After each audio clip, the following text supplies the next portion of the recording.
Hello friends, welcome to the defence coach. अगर आप upcoming CDS exam देने वाले हैं तो ये वीडियो आपके लिए बहुत ही इंपॉर्टेंट होने वाला है, क्योंकि हम डिस्कस करने वाले हैं इंडियन पॉलिटी के बहुत ही इंपॉर्टेंट एमसीक्यूज़ जो कि कई बार सीडीएस एग्ज़ाम में पूछे भी जा चुके हैं और इनकी आगे भी रिपीट होने की पूरी प्रोबेबिलिटी है। तो अगर आप चाहते हैं कि आपका एक भी क्वेश्चन छूटे नहीं तो इस वीडियो को बिना स्किप किए हुए अंत तक ज़रूर देखें। तो फर्स्ट क्वेश्चन जो हमने यहाँ पर लिया है वो है the cabinet mission to India was headed by. आपको पता है कि सन 1946 में कैबिनेट मिशन भारत में भेजा गया था, जिसका मेन काम था जो हमारा कॉन्स्टिट्यूशन को बनाना है, इंडिया की जो गवर्नमेंट है उसको इंटरिम सेटअप करना है उसका, और इंडिया के जो डिक्लेरेशन है इंडिपेंडेंस का वो करना है। तो जब वो आया था तो उसका हेड कौन था? तो उसके हेड थे हमारे लॉर्ड पैथिक लॉरेंस। ओके, ये इसके मेंबर्स भी थे लेकिन इसका जो हेड थे वो थे हमारे लॉरेंस। इसके बाद अगला क्वेश्चन है, तो constitution of India was adopted by the. Constitution हमारा इंडिया कब अडॉप्ट किया गया था? अडॉप्ट वो किया गया था 26 नवंबर 1949 में। ओके, और किसने अडॉप्ट किया था? उसको हमारा अडॉप्ट किया था कॉन्स्टिट्यूएंट असेंबली ने। The constituent assembly for undivided India first met on, तो वो हमारी मिली थी 9 दिसंबर 1946 में। और ये तब की बात है जब इंडिया और पाकिस्तान दोनों एक थे और उन दोनों के लिए कॉन्स्टिट्यूएंट असेंबली एक साथ जब मिली थी उसकी बात हो रही है। इसके बाद क्वेश्चन आता है कि when the constitution assembly for the dominion India reassembled on 31 October 1947 it's reduced membership was. मतलब जब पाकिस्तान अलग हो गया था, उन्होंने अपनी अलग कॉन्स्टिट्यूएंट असेंबली बना ली थी, तो ऑब्वियसली जो मेंबरशिप है कॉन्स्टिट्यूएंट असेंबली की वो कम हो जाएगी। तो आपके जब स्टार्टिंग में वो दोनों साथ थे तब आपके मेंबर्स कितने थे उसमें? 389। लेकिन जब वो लोग अलग हो गए तब उसके मेंबर्स हमारे कितने रह गए? 299 मेंबर्स हमारे रह जाते हैं। फिर हमारा अगला क्वेश्चन आता है कि the constitution of India borrowed the scheme of Indian federation.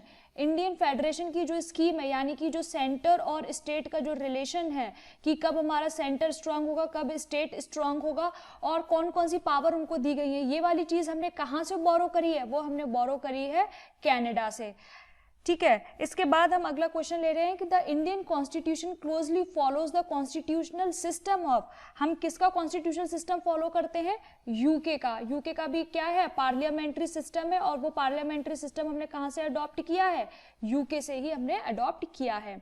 Which of the following is a feature common to both the Indian Federation and the American Federation? India और अमेरिकन फेडरेशन के बीच में समानता क्या है? तो मेन जो समानता है वो है हमारी सुप्रीम कोर्ट की। उनका भी टॉप पर एक सुप्रीम कोर्ट बैठा हुआ है और हमारे यहाँ भी एक टॉप पर सुप्रीम कोर्ट है जो नीचे के जो कोर्ट्स हैं उनको वो डायरेक्ट करता है। इसके बाद बात आती है the inspiration of liberty, equality and fraternity. वो हमने कहाँ से ली है? तो बहुत फेमस क्वेश्चन है ये हमने ली है फ्रेंच रेवोल्यूशन से। फ्रेंच रेवोल्यूशन के ये 3 बहुत ही इंपॉर्टेंट पिलर्स थे, इसी पर फ्रेंच रेवोल्यूशन हुआ था। और फ्रेंच रेवोल्यूशन हमारा कब हुआ था? 1789 में ये शुरू हुआ था और लगभग 8-10 साल ये चला था। Under which article of the constitution are the cultural and the educational rights are guaranteed. Cultural और एजुकेशनल राइट्स हमने कॉन्स्टिट्यूशन के किस पार्ट में दिए हैं? वो हमने दिए हैं आर्टिकल 29 एंड 30 में। यहाँ पे ये गलत है, आर्टिकल 29 एंड 30 में हमारे कॉन्स्टिट्यूशनल राइट की बात करी गई है। ये हमारे फंडामेंटल राइट्स है। फंडामेंटल राइट्स हमारे कहाँ से शुरू होते हैं? 12 से 35 के बीच में हमारे फंडामेंटल राइट चलते हैं। Which of the following is not specifically mentioned in Article 19 of the Constitution? Article 19 आपको पता है हमारा freedom of speech, expression and opinion इसकी बात करता है, लेकिन इसमें फ्रीडम ऑफ जो प्रेस है यानी कि जो मीडिया की स्वतंत्रता है उसको डायरेक्टली नहीं कहा गया। मीडिया को स्वतंत्रता दी गई है कि वो अपना ओपिनियन रख सकती है, अपना स्पीच दे सकती है, लेकिन डायरेक्टली उसको नहीं इन्वॉल्व किया गया है, तो इसलिए इसको हमने स्पेसिफिकली मेंशन नहीं है आर्टिकल 19 में। Right to constitutional remedies come under fundamental rights के अंडर में। ठीक है, ये आर्टिकल 32 है कि अगर आपको कोई भी दिक्कत है, परेशानी है अपने फंडामेंटल राइट्स से रिलेटेड तो आप सीधे सुप्रीम कोर्ट जा सकते हैं। ये आपके फंडामेंटल राइट्स के अंडर में आते हैं। इसके बाद बात आती है कि अगर कोई इंडियन सिटीजन है उसको डिराइव किया जाता है बिकॉज ऑफ हिज रिलीजन की वजह से, तो उसका कौन सा फंडामेंटल राइट वायलेट होगा? उसका वॉयलेट होगा राइट टू इक्वलिटी। आपको पता है फंडामेंटल राइट के अंडर में 14 से लेकर 18 तक हम बात किनकी करते हैं, राइट टू इक्वलिटी। इसमें जो आर्टिकल 15 है उसमें हम बात करते हैं किसकी, कि हर व्यक्ति को जो स्वतंत्रता है on the basis of religion, race, caste, sex, इन सब से उसको कोई भी किसी भी तरीके से नहीं रोक सकता है। इन सारी चीजों में हमारी कंट्री में इक्वलिटी है। Under which article of the constitution is the president's rule promulgated on any state in India. तो हम प्रेसिडेंट रूल किस आर्टिकल के अंडर में लगाते हैं, हम लगाते हैं आर्टिकल 356। ये तीनों आर्टिकल्स बहुत इंपॉर्टेंट है। 352 हम लगाते हैं नेशनल इमरजेंसी, 360 हमारी होती है फाइनेंशियल इमरजेंसी, लेकिन प्रेसिडेंट रूल हमारा लगता है under the article 356। A proclamation of emergency issued under the Article 352 must be approved by the Parliament within 1 month।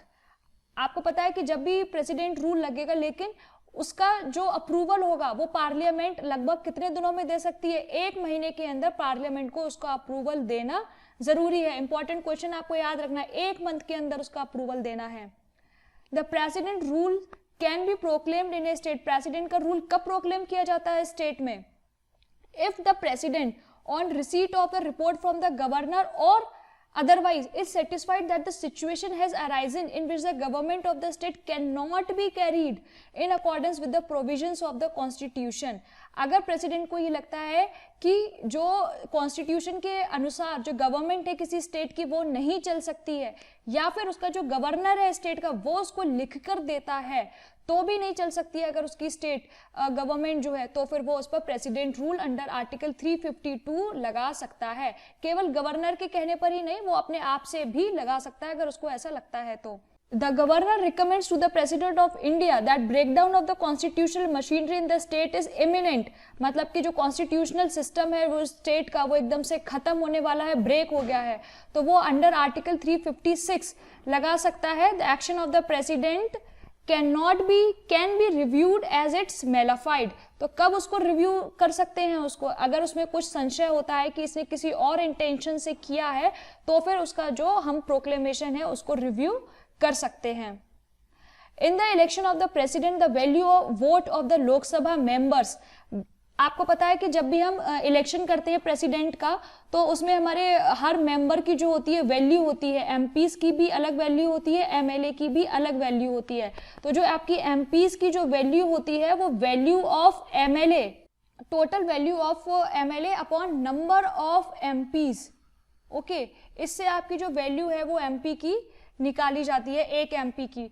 The president of India is, president of India क्या होता है, supreme commander होता है किसका, defence forces का।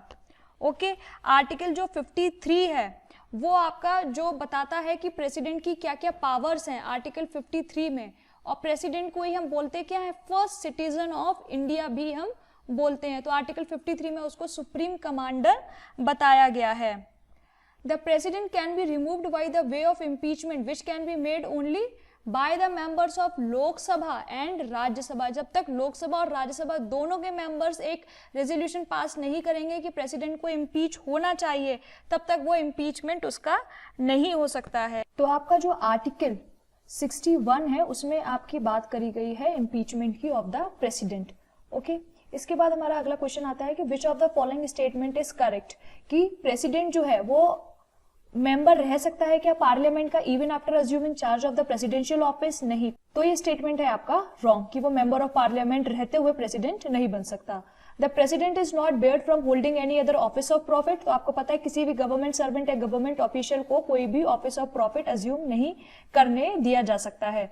The president is entitled to use his official residence only on the payment of rent fixed. तो उनका एक रेंट फिक्स्ड रहता है जो कि उनका कटता है, तो उसके ऊपर ही वो अपना जो ऑफिशियल रेसिडेंस है उसको यूज कर सकते हैं। तो ये आपका स्टेटमेंट करेक्ट है।